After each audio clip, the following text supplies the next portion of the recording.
अस्सलाम वालेकुम व्यूअर्स, अबू बकर बिन तलत और मेरे साथ मौजूद है none other than Shakir Abbasi. हम आज बात करेंगे पाकिस्तान बमुकाबला जनूबी अफ्रीका रावलपिंडी क्रिकेट स्टेडियम में होने वाले दूसरे टेस्ट मैच की। और बड़ा अनफॉर्चुनेट रहा पाकिस्तान के लिए, क्योंकि तीसरे दिन के इख्तिताम पे जहां बाबर आजम और मोहम्मद रिजवान क्रीज पर मौजूद थे और वहां थी मौजूद लोगों की उम्मीदें, पाकिस्तान क्रिकेट के फॉलोअर्स की उम्मीदें, लेकिन ऐसा ना हुआ। और जैसा कि एक्सपेक्ट किया जा रहा था पिछले पाकिस्तान क्रिकेट टीम के पैटर्न को सामने रखते हुए कि जो हमेशा से एक नए दिन का पहला सेशन होता है वो पाकिस्तान के लिए हमेशा से मुश्किल होता है। तो शाकिर साहब, सबसे पहले ये बताएं कि ये पैटर्न बनता हुआ हमें दिखाई दे रहा है कि पाकिस्तान की एक पार्टनरशिप लगती है लेकिन out of nowhere sudden claps शुरू हो जाता है। तो इसका रीजन आप क्या समझते हैं? क्या देखिए, बड़ा अनफॉर्चुनेट है पाकिस्तान की दूसरे टेस्ट में परफॉर्मेंस। आप साउथ अफ्रीका जैसी मजबूत टीम जो इस वक्त डिफेंडिंग चैंपियन है वर्ल्ड टेस्ट चैंपियनशिप की, उनके खिलाफ आप जो लाहौर से जीते हैं और उस जीत का यकीनन पाकिस्तान को जो है वो जो एक मोमेंटम शिफ्ट हुआ था पाकिस्तान की तरफ, उसको कैरी करना चाहिए था। और वो कैरी हुआ भी इस तरह से कि पिंडी में आप टॉस जीतकर फिर आपको मौका मिल गया पहले बैटिंग करने का, अच्छा टोटल सेट करने का। मैं समझता हूँ कि क्लैप्स तो पहली इनिंग्स में जो हुआ टेल का वो भी मैटर करता है, लेकिन इस मैच का जो सबसे टर्निंग पॉइंट था वो था कि जब हमने कैजुअल कैप्टनसी कह लें, मैच को बहुत ज्यादा कैजुअल ले लिया उस वक्त, जब हम 8 उनके आउट करके और आखिरी 2 विकेट्स पे वो लगभग 150 रन बन गए। वो बहुत बड़ा सेटबैक था पाकिस्तान के लिए। और उसके बाद जिस तरह से आज आखिरी यानी चौथे दिन आज हुआ, हर कोई रात को जब ओवरनाइट मैच खत्म हुआ तो यही एक्सपेक्ट कर रहे थे कि बाबर और रिजवान वो जोड़ी है जो अरसे से पाकिस्तान को सर्व करे। इस टीम के दोनों सबसे मोस्ट एक्सपीरियंस बैटर थे और शायद टीम को उनकी रीसेंट पास्ट में इतनी जरूरत कभी नहीं पड़ी जितनी आज थी कि वो आएंगे, पहला सेशन अच्छा खेलेंगे।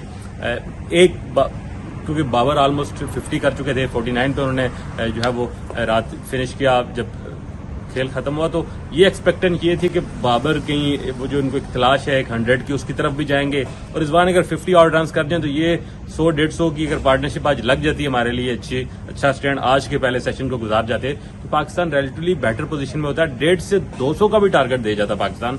तो मैं समझता हूं कि कोई मुश्किल ना होता, जिस तरह की हमने उनके 60 और रन पे भी हमने 2 आउट कर लिए तो पाकिस्तान का स्पिन अटैक उनको ट्रैप कर लेता। लेकिन बैटर्स ने मायूस किया और उन प्लेयर्स ने मायूस किया जिन पे हमारा तकिया था। हम बाबर और रिजवान पर इसलिए बार बार बात करेंगे कि उनसे ज्यादा एक्सपीरियंस कोई है और वो एक्सपीरियंस और वो जिम्मेदारी उनको शायद लेनी चाहिए थी, वो नहीं ली। और फिर आपके सामने वो कोलैप्स की टेल से हम एक्सपेक्ट भी नहीं कर रहे थे। सलमान अली आगा नॉर्मली टेल के साथ बहुत अच्छा खेलते हैं, वो भी बिल्कुल जो है वो अपनी जो हमारी एक्सपेक्टेशन जिस पर पूरा नहीं उतर सके। तो एक बड़ा सेटबैक है। हम पाकिस्तान के बड़े अरसे बाद ये देख रहे जब हमने टेस्ट चैंपियनशिप का आगाज किया कि पहला मैच जीतने के बाद एक अच्छा आगाज है। और ये आगाज पाकिस्तान की होम सीरीज जितनी भी 3 सीरीज हैं जिसमें 6 मैचेस पाकिस्तान ने खेलने और 7-8 जो है वही खेलने हैं। तो ये 6 हम चाह रहे थे कि 6 के 6 नहीं तो कम से कम 5 जीते हैं।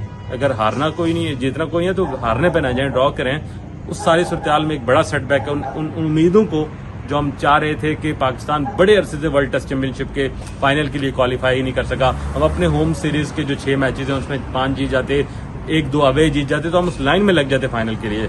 मैं समझता हूँ कि इस टीम पर अब वो जो रिलाई करना और वो एक उम्मीदें रखना आज की परफॉर्मेंस के बाद बिल्कुल बेकार। अच्छा, एक और बड़ी इंटरेस्टिंग चीज है शाकिर साहब, बड़े एक अरसे से आप क्रिकेट को भी फॉलो कर रहे हैं, पाकिस्तान क्रिकेट बोर्ड को बिलखुसूस फॉलो कर रहे हैं। इस लास्ट कुछ अरसे में हमने पैटर्न देखा है कि पाकिस्तान टीम जब हारने के दहाने पर होती है तो एक ऐसा क्रिकेटिंग डिसीजन सामने ला दिया जाता है कि पाकिस्तान क्रिकेट टीम की हार के बारे में कोई बात ही नहीं करता, जो टॉपिक है वो डाइवर्ट हो जाता है। जैसा कि हमने देखा कि अलसुग जो पाकिस्तान का T20 स्क्वाड है, अभी ये मैच जारी है तो उसका ऐलान कर दिया गया।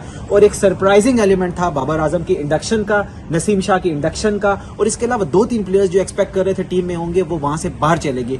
क्या आप समझते हैं कि ये कोई मीडिया गिमिक्स हैं, स्ट्रैटेजी है, या ये इसको हम थोड़ा सा कुछ ज्यादा ओवर रियलाइज कर रहे हैं? जर्नलिस्ट फैन फॉलोइंग से हटकर जो क्रिकेट को समझने वाले लोग हैं, जो क्रिकेट को एज अ क्रिकेट एनालाइज करते हैं, उन सब के लिए बड़ा सरप्राइज था कि आप बाबर आजम को रिप्लेस कर रहे हैं, फखर जमान को आप बाहर भेज रहे हैं। फखर जमान वो जो किसी हद तक फॉर्म में भी था, हम कैरी भी कर रहे थे साथ। और मेरा ख्याल है हमारा जो सबसे मोस्ट डिपेंडेबल T20 फॉर्मेट में जो हमारा प्लेयर है वो फखर जमान है, इम्पैक्ट प्लेयर है। उसको आप कर रहे हैं और फिर उस शख्स को वापस ला रहे हैं जिसको आपने निकाला है इसलिए तो उसके 2-3 साल से फॉर्म नहीं है, वो अंडर प्रेशर है, वो न टेस्ट पे परफॉर्म कर रहा है जैसे आज उसने किया, ना वो वनडे में कर रहा है ना T20 में कर रहा है। और इन्हीं बुनियादों पर उसको पहले T20 से निकाला गया, फिर वनडे में भी उसको मिनिमाइज किया उसके रोल को, अब टेस्ट में भी उसकी परफॉर्मेंस खास नहीं है। इसके बावजूद आप उसको रिप्लेस कर रहे हैं और वापस ला रहे हैं T20 टीम के अंदर। میں شاید تھوڑی بہت جسٹیفیکیشن ہو جاتی کہ آج بابر اعظم 100 کر جاتے, کو میچ بچا جاتے, تم کہتے یار بابر واپس فارم لگ گیا, اس کو لائیں. کس بنیاد پر آپ اس کو واپس لا رہے ہیں؟ اور پھر میں تو یہ بھی سمجھتا ہوں کہ بابر کے لیے بھی یہ بڑا نیگیٹو جائے گا, کیونکہ ایک لڑکا جو خود ابھی اس آربٹ سے, اس باکس سے نکل ہی نہیں رہا جس کے اندر وہ بند ہو گیا, اور سمجھ نہیں آ رہی کہ اس پریشر سے, اس جو اس کی بیڈ لک لگی ہوئی ہے, اس سے کیسے باہر نکلنا ہے. اس کو واپس T20 میں لا کے مزید ایکسپوز کریں گے تاکہ اس ٹیلنٹڈ بیٹر کے ہمیشہ کے لیے شاید اجت تمام کرنے جا رہے ہیں. تو بڑا ہی انفارچونیٹ ہے. نسیم شاہ کے انڈکشن کے حوالے سے میں مطمئن ہوں, اس لیے کہ آپ حارث کو باہر کر رہے ہیں, تو ایک جو ہے وہ پراپر جو ہے وہ حارث کی جو پرفارمنس ہم نے دیکھی, بالکل وہ ڈیزرو کرتا تھا کہ اسے حارث رؤف کو ٹیم سے باہر کیا جائے. تو نسیم شاہ کی واپسی سمجھ جاتی ہے, لیکن بابر کی واپسی بالکل نہیں سمجھ آتی. ہم فلموں میں دیکھا کرتے تھے کہ جو ہے نا ویورز چوائس ایوارڈ ہوا کرتے تھے, جی ویورز کس کو زیادہ پسند کرتے ہیں تو اس کو ایوارڈ دیا جائے. کرکٹ میں ایسا نہیں ہوتا.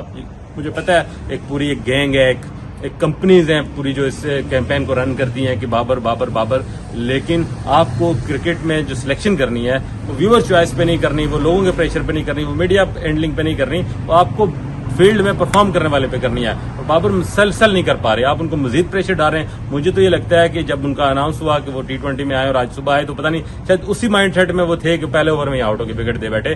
Babar is not a strong minded person, is a great better, کوئی مسئلہ نہیں ان کی بیٹنگ میں, لیکن وہ جو سائیکولوجیکل ان کو افیکٹس آ رہے ہیں اس سے وہ باہر نکل نہیں پا رہے, جس کی وجہ سے ان کی بیٹنگ بالکل جو ہے وہ تباہی کے دہانے پہ پہنچ گئی ہے. اس ساری صورتحال میں سمجھتا ہوں کہ پاکستان کرکٹ بورڈ جو مسلسل کچھ عرصے سے غلطی پہ غلطی کر رہا تھا, غلطی پہ غلطی, ایک اور جو ہے اس پہ نہلے پہ انہوں نے دہلا مارا ہے, یہ اس کی بالکل ضرورت نہیں تھی. اور ایک اور بات جو سب سے اس ٹیم میں آپ جو ہے وہ 2 پلیئر تھے, حارث, محمد حارث اور حسن نواز, یہ 2 پلیئر ہیں جو آپ اپنی برانڈ آف کرکٹ کو ان کا نمائندہ سمجھ کے کھلا رہے تھے. حارث کی پرفارمنس ٹھیک نہیں تھی, ٹھیک ہے اگر وہ ریپلیس ہوتا ہے, لیکن حسن نواز کو آپ کس منطق کے تحت قومی T20 ٹیم سے باہر کر رہے ہیں, یہ سمجھ سے باہر ہے. تو کچھ ایسی ان لاجیکل سے سوالات فیصلے کیے گئے جس پہ یقیناً سوالات اٹھنے چاہیے. اور میں سمجھتا ہوں کہ وہ جو آپ نے بات کی کہ ادھر ہم ٹیسٹ کی جو ہار تھی اس کو بالکل مینیمائز کرنے کے لیے ایک نیا شوشا بابر کی انٹر کوئی اسی کو ڈسکس کر رہا ہے, تو ان کی جو کوتاہیاں ہیں یا جو ٹیم کی ناکامیاں ہیں اور جو مینجمنٹ